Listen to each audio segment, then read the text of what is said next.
This is the IHSA rules and officiating. This time, we do basketball. First and number one rule of basketball, win. Obviously. Number one rule is to win by getting as many shots in the hoop as possible. Kobe! LT will come out of this timeout with a shot to tie the game.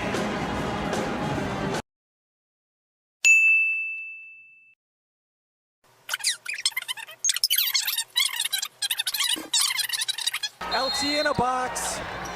They'll draw it. Up top. Shines. Rises three. Buries it!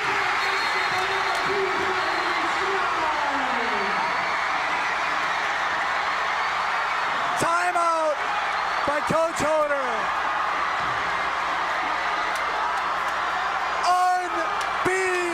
Unbelievable! Tyrese Shines! Are you kidding me? While scoring as many points as possible, you also want to let in the least amount of baskets to your team too. That way you can end up with the higher score than they do. Now let's talk about the court.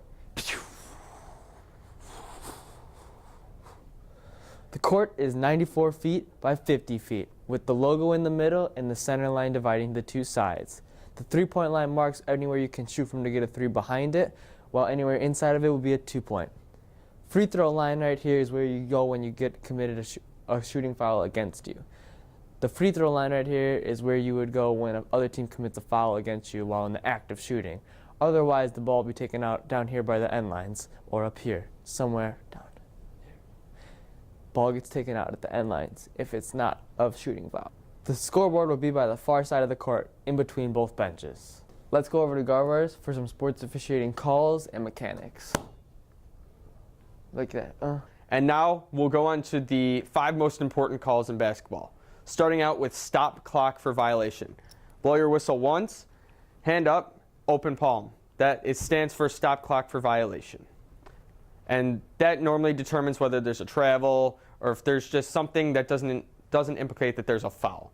The next signal is stop clock for foul. Closed fist up in the air, and that indicates someone has done something wrong, and there most likely is going to be free throws. If there's a shooting foul, if not, it'll just stay on the ground. We'll take it out of bounds. The next signal is going to be timeout. Now there's 2 signals for timeouts, but this is very important for when coaches call timeouts. The first one is a 30-second timeout.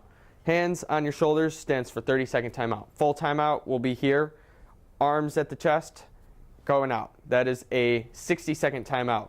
The next signal is visible counts. This is used very often when it's being taken out of bounds for 10 seconds when players coming up to the court and for closely guarded. And it looks just like this. You go count off. It's a very good visual reminder to the coaches and to the players. The final signal is the directional signal. Normally when we stop clock here, like I mentioned earlier, the next way is a directional signal, pointing which way the ball is towards. This is the most common signal amongst referees, pointing which way the ball is going. Now we're going to talk about mechanics of officiating. And the first one and the most important is this bad boy right here. It's the whistle. Very important. If you do not blow it loud enough, players will not hear, coaches will hear, and you will start a big debate.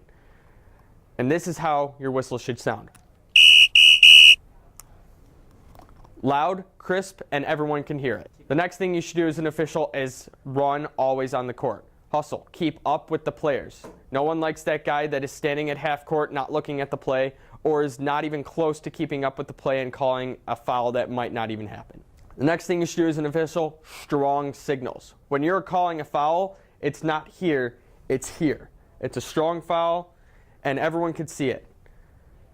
Same thing goes with directional signal. Don't just come out with your arm here and point. It's that way. The next thing, as an official, be very verbal.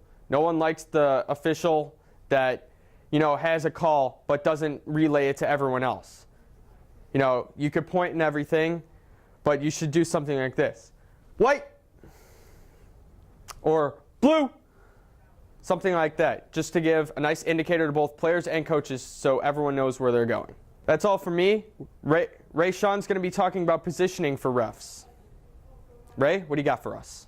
Okay, so for beginning of a basketball game, you have a lead and trail for sophomores and freshman level. So for freshman and sophomore level, the person that does tip automatically becomes the trail, and the person that's standing by the scores table is looking for all default and false starts from other players. And then once the jump ball has started, the trail becomes the lead and sprints down to the baseline of each direction the ball has gone. And then, where else? What else should I play? So if a foul is occurred and the lead has called it, the lead has to run towards the scores table, and then once the lead is giving the calls to the scores table, the trail becomes the lead and runs down to the baseline to create the process of the free throws. For if a basket is made, the lead now becomes the trail, and the trail becomes the lead. So if they're going back this way, the lead or the trail is now the lead since it's closer towards the end line. Now let's make some bloopers. 5 most important calls of. Oh wait. Trust the process. All right. Edie, pull up your thing. What other positioning he had? Like seriously or like jokingly? While scoring as many points as possible. Dude, you want to do like a little roll clip here, like in the beginning while we play some music, like the real one, and then all of the second one. It'd be so funny. Is this still recording? Woo! It's the one and only Digo Double G.